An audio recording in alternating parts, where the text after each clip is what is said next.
Welcome back, everyone. Today we're talking about why training will never fix the MRI after it lands. Now, something very predictable happens when a dealer principal sees a problem in the service department. Of course, metrics are going to drop and callbacks will increase. CSI dips, and now there's trouble brewing. What's the first instinct going to be?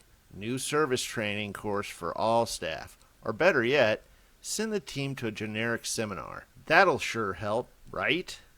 How about bringing in a trainer for a Friday afternoon session? Everybody loves Friday training sessions. Yeah, I get it. I spent 10 years in HR. Training feels productive, feels like leadership. You identified a major gap and invested in your people. You took action. But that's the problem. Training assumes the failure is the person. In 94% of the time, it's not. 94%. That's getting very close to 100%. By the way, I didn't make that number up. That is W. Edwards Deming. 94% of operational failures trace back to the system. Only 6% trace back to the individual. So let's see how this all plays out. Say you have a service advisor who stops calling customers back. It's really easy to blame the advisor for being lazy. So what do? You send them to a communication workshop. They come back, do better for maybe 2 weeks, and then the callbacks stop again. This is the same advisor, remember? Same exact failure. So you write them up, or even worse, you replace them.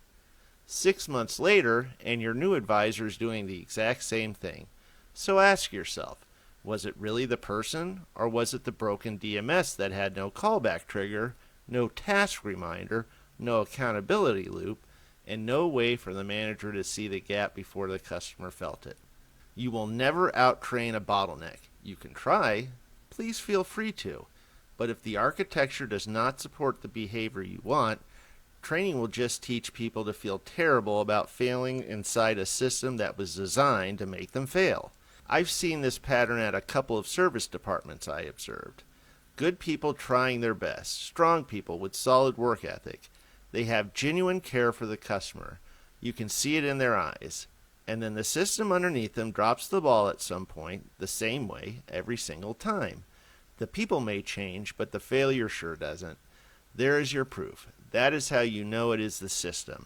Training will never be the answer when the question is architectural. You wouldn't send a plumber to a leadership seminar to fix a pipe that was installed in the wrong direction, would you? Of course you wouldn't. You would fix the pipe. The service drive works the same way. Fix the pipe. Stop blaming the people standing in the water. I'm Stephen Wright, the Workforce Architect. Same mission, different episode. I'll see you next time.